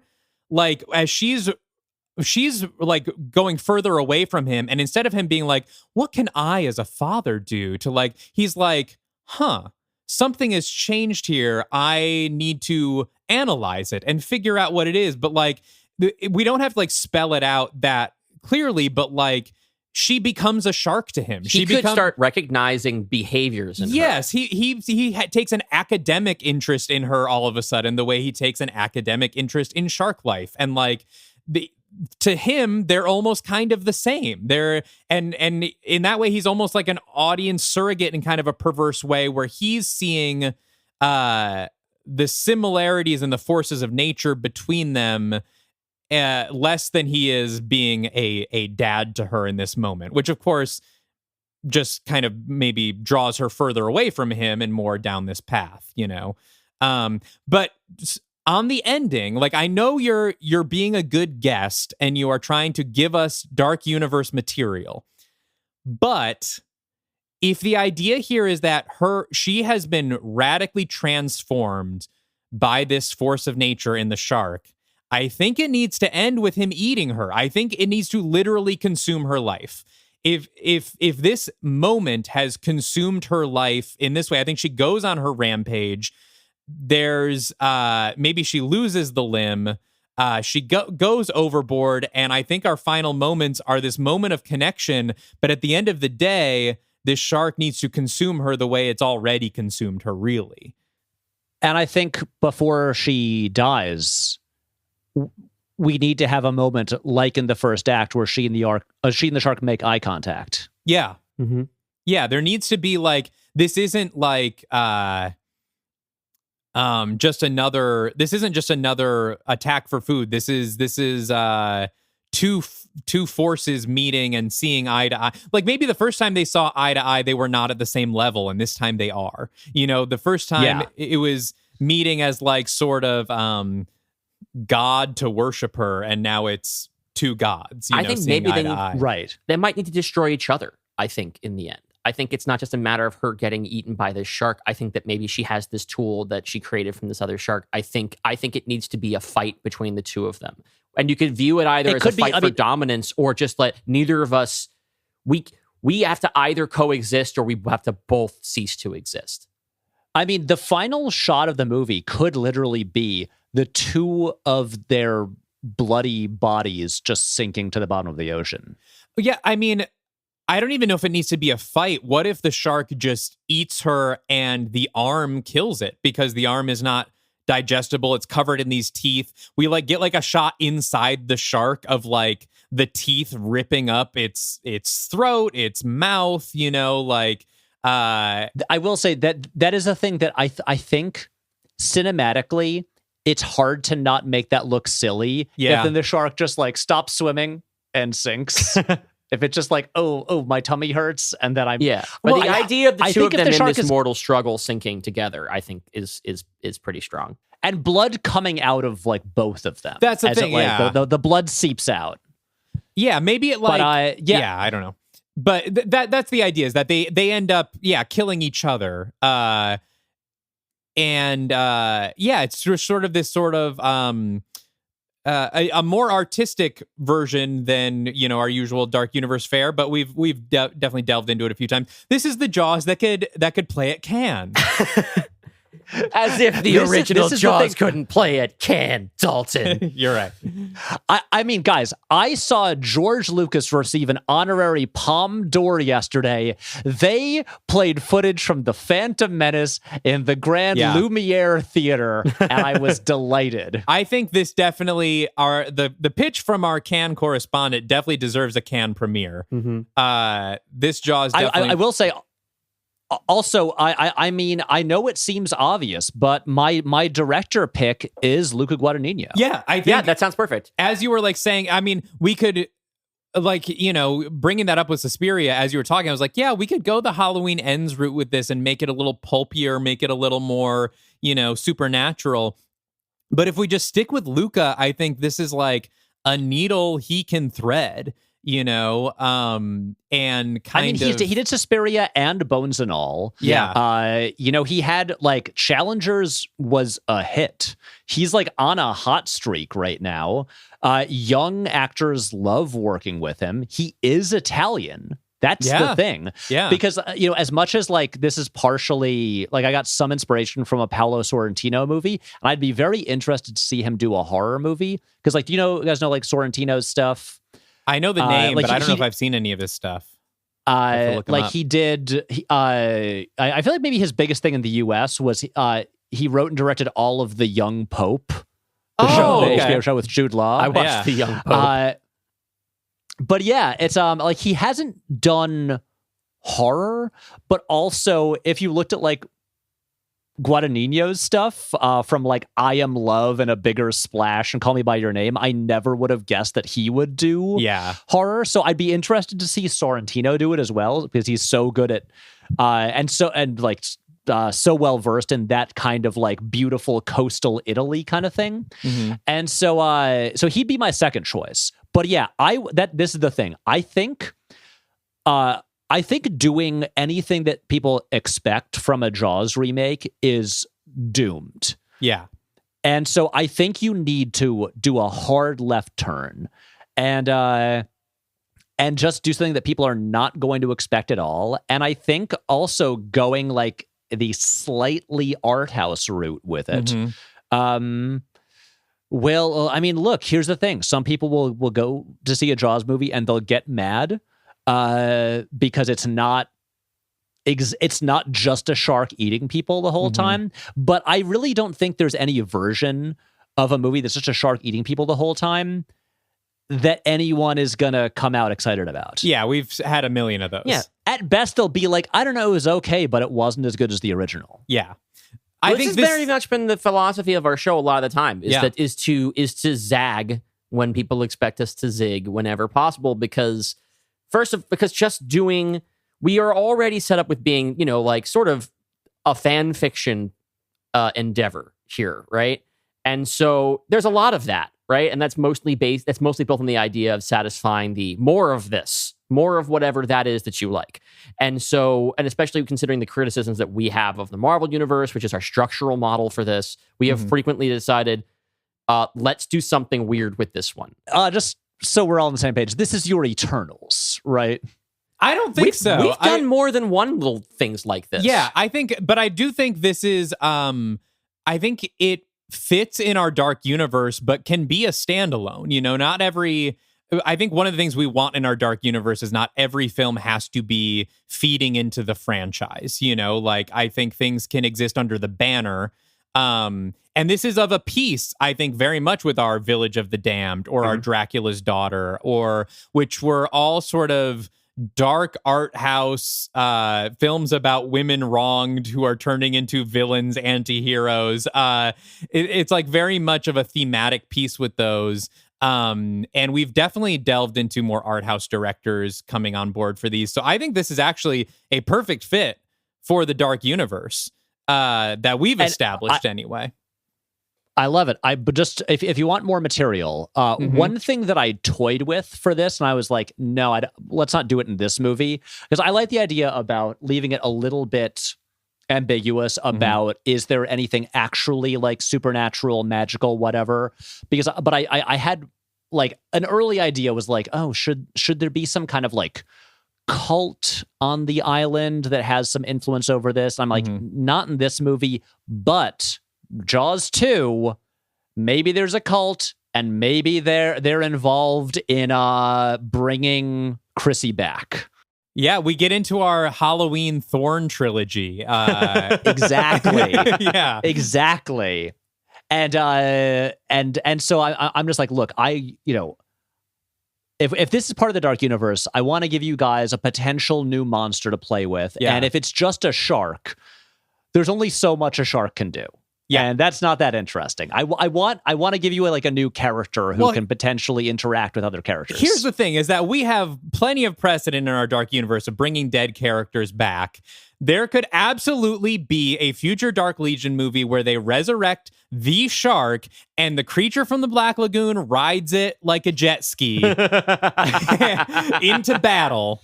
And that is something that we can make happen. There's still plenty for us to play with here. But yes, Patrick, this I think would easily be the most controversial film in the Dark Universe, but it was always going to be because it's Jaws. But I think you found a great way to thread the needle of doing something new, having things that make it feel very Jaws still, but not retreading the original in a way that's going to feel stale to any viewer/listener. So I think we can make this canon. Yeah, go ahead. Oh, I was going to say, since so much of this has come together like so last minute, like I really only like kind of cracked it in the past week. Although I did realize what kind of planted the seed is that when I watched Jaws 2, like, I don't know, maybe a month ago, one of the teens in it, most of them are pretty boring, but one of them is played by Keith Gordon, who is the kid from Christine, who gets Christine. Wow. And so, and I was like, it's like one of his first movies. And I was like, funny to see him in this. He's got a good, like he has a cool energy, and that kind of like planted the Christine Jaws connection. And how old is he now? Can he play the dad? That's a good question. Dalton's looking it up right now. Looking him up. He's 63. He might be a little bit on the old side. Is he still working? No, he's on Fargo. Maybe he's our Quint. We don't really have a Quint equivalent yet, but we should have one. But there should be someone on the island. This is the thing. I was like, they're definitely like, we have a police chief, and we need to have some kind of a fisherman, or just a person who like to fill the Quint role. And again, the adult side of things, like genuinely, I was almost like a few hours ago, I almost texted Dylan and was like, hey, could we like delay this like another week so I could like, because like now that I finally kind of cracked it, could I like have more time to fully flesh out? I was like, no, I'm not going to do that. But this is the thing. I'm like, give me a week, and I bet I could like, hammer out a much tighter outline for this thing with like the adult side of things more worked out as well. So everyone keep a lookout for Patrick Willems' second feature film, Jaws, coming to a theater near you, inspired by the pitch on Are You Afraid of the Dark Universe? No, I think that's awesome. Dylan, we're in agreement that this is canon? Absolutely. Thank you, Patrick. Yes. You are now officially in the Dark Universe. You are our new, we're putting you in creative control of the Maritime Division. Fantastic. Genuinely, guys, I am, this has been kind of hanging over my head for a year, and I'm like kind of relieved that I finally figured out a movie that I would not be mad at if it just came out. Well, we're sorry for stressing you out for a year straight. It's okay. It's okay. I promise I promise, and I'm sorry that I was not thinking about it every waking minute of the past year. You've had a lot going on, I think. But you know what? It was ready for summer blockbuster season. This is the first blockbuster of summer 2024 in the Dark Universe. Of course, leading up to Dark Legion 3 coming out in August. Which we have to start writing very soon. Good God. Yes. Oh my God. But yes. I don't know. Have you guys tried just writing your whole thing in bullet points in a notes app? Because that's what I did. Yeah, we did that for season 1, and then this fucking maniac made it so much bigger. Patrick, what do you want to plug? Tell us what you got going on. You got the Jaws video. What else? What else do you want to plug? Do you go watch my videos? They're on YouTube and Nebula, and where I talk more coherently about movies. This episode drops in July, right? June. Mid-June. And well, I will have released the video that I made about going to the Cannes Film Festival. Amazing. Where you can hear all my thoughts on Megalopolis. Oh, Yeah. that's exciting. We'll definitely be watching that. I can't get enough of Megalopolis takes. I've seen it, and Francis came to my screening and led us all in a pledge to the human race. Thank you, Francis. It was very powerful. Wild. Everyone subscribe to Patrick on YouTube. Follow him on social media. For us, of course, subscribe to the Patreon at patreon.com/Dylan and Dalton. In 2 weeks, speaking of underwater creatures, Dylan will be pitching his sequel to The Creature from the Black Lagoon, titled Beneath the Black Lagoon. I have no idea what he has in store. I did crack it. I am farther ahead on this. I'm feeling more confident. Oh gosh. But I'm feeling good. It's a lot of pressure because the Black Lagoon is widely considered is the fan favorite among our vocal fan community of all of our episodes. And now it's to me to do a sequel to that. And that's a real challenge. I take it very seriously. So we'll see you in 2 weeks for that. I also want to give a shout out to whoever made us a TV tropes page. Yeah. That's new. Really detailed, thorough TV tropes page. Clever. Yeah, I like it. I mean, obviously, I'm flattered by its very existence, but like, it's got a good summary of the show, a list of all our episodes, and all of the tropes that we use throughout our movies. Nobody's taking credit for it yet. Just take a bow out there, TV tropes page creator. That rocks. And yeah, find us on the Discord. Let's talk about Jaws together. And until next time, stay afraid of the dark universe.